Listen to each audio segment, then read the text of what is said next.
How are we all? Hi Duncan, how are you? All right? Yeah, very good, thank you. Yourself? Not too bad, mate, not too bad. Good. You got a Good. problem my end, I can't Yeah. see anything. Oh, it's You gone see me? off. Oh, it's gone, Oh, it's my thumb. yeah. Sorry. There we are. So where's you had to play a straight bat before if you didn't like the question? I can just go now. Signal's Yeah, exactly. gone. That's gone now, yeah. Who have you annoyed to do this weekend? No, it's just, they've been holding me back. Like Simon's been saying, like finally, Yes. you can bore them to death with a straight bat. There we are. Absolutely. All right, mate. Lovely. All right, we'll get started. Duncan, how's this competition gone so far? How as players and coaches are you approaching it? I think it was, it's been a good opportunity for us, especially to trying to carry on building some momentum, into our season. I know it's a new competition, but I think, you can see from our selections, how, serious we are taking it really. And in terms of, yes, it is giving some boys an opportunity to put their hand up, but, also just trying to build some momentum through into the off-season, really. A good start against Cardiff Blues, but what went wrong on Saturday? Yeah, it was a tough game obviously against the Scarlets. There were certain elements where, we weren't consistent enough for the full 80 minutes, and in fairness to them, they did enough in the arm wrestle to get the win. How are you viewing the Dragons this weekend? Yeah, I think probably same for them. I think, over their last couple of weeks they've been, quite good in their performances. They're building nicely now, and, we understand that we'll have to be good in all areas to compete with them really, and hopefully push on and carry on with where we've trying to get to. And how have you found the whole new coaching setup with Toby Booth over the last sort of 12 months? How's it gone? Yeah, it's been good. I think there's there's a good feeling. Quite a new group in terms of coaches. So pre-season, we used to build those relationships between ourselves. Really, Boothie's good in terms of setting out principles and what we want to stand for. And for us, it's important that as a team we keep developing and driving towards our players, taking ownership, us as coaches, and hopefully continue on this journey we are. Where we're building week on week, and we understand where we are in our journey as a team, and for us it's that mindset to keep getting better, keep driving each other, and be the best versions of ourselves every time we can. And how do you compare coaching and playing, Duncan? How much do you miss the playing, and how much do you like the coaching role? I think, look, I can look back on my playing career with good memories. I enjoyed as a player, and as a coach, it's been good learning for myself.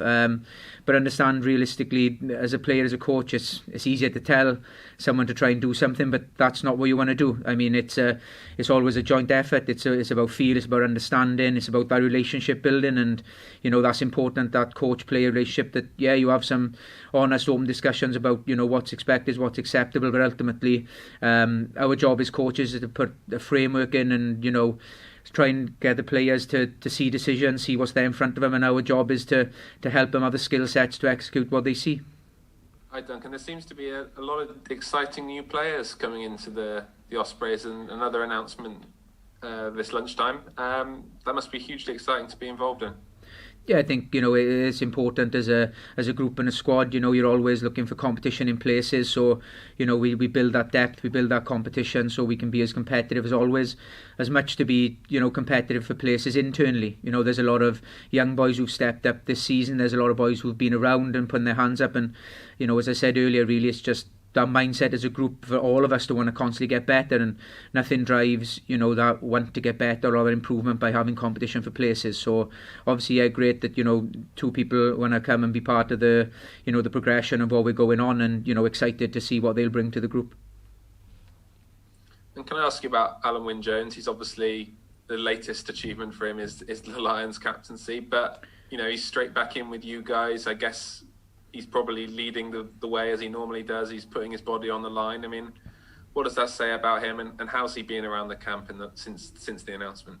Look, I think Al's done what he's achieved in the game, and receives all the recognition. He's really humble with it, and one thing which stands Al apart is he's quite good at putting stuff to the side and focusing on the job in hand, and he's been great in and around the last couple of weeks.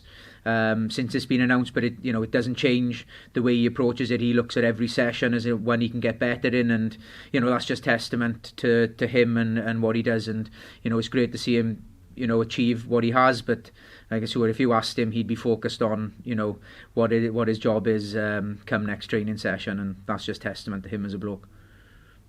Yeah, because he obviously plays a lot of Test rugby, obviously as Wales captain, maybe not as much as he would like to with the Ospreys. So I guess this is a little bit of a chance for him to get a run of games with you guys going into the tour.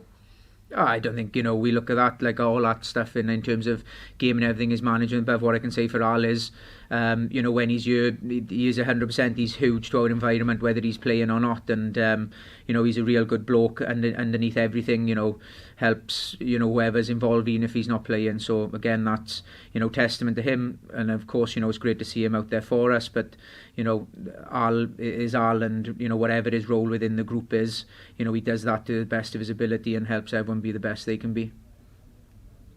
And what are some of your favourite memories of, working with him down the years, and I guess both as a player and now in what you do now as a coach with him? There'd probably be too many for this short interview. Like I said, all I can say is, he's a great bloke, sets high standards for himself and helps drive everyone around it. And I'm sure I'll save some of those stories for maybe his book or his retirement. I'll leave those for him. Oh, we've got plenty of time.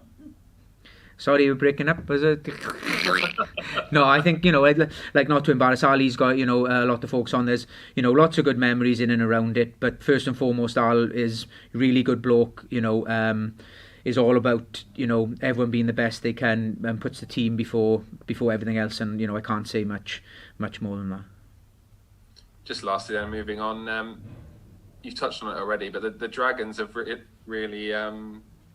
if not turn the corner, but to put 50 points on the Scarlets is no mean feat. So how do you assess them, and I guess how wary are you of them? Oh yeah, look, we've had some tough games on this year, some real arm wrestles which could have gone either way. I think obviously Dean there was building something. They probably go more of a clear identity on what they're trying to achieve as well, and their performances probably over the last season or so have been a lot more consistent in what they do. Very good set piece wise, which fundamentally underpins everything. Physical abrasive side, so we're expecting a real good battle, and hopefully we can play our part in that, and we deliver on us, respect what they're going to bring, and hopefully try and get our game going, and should be a good game on the day.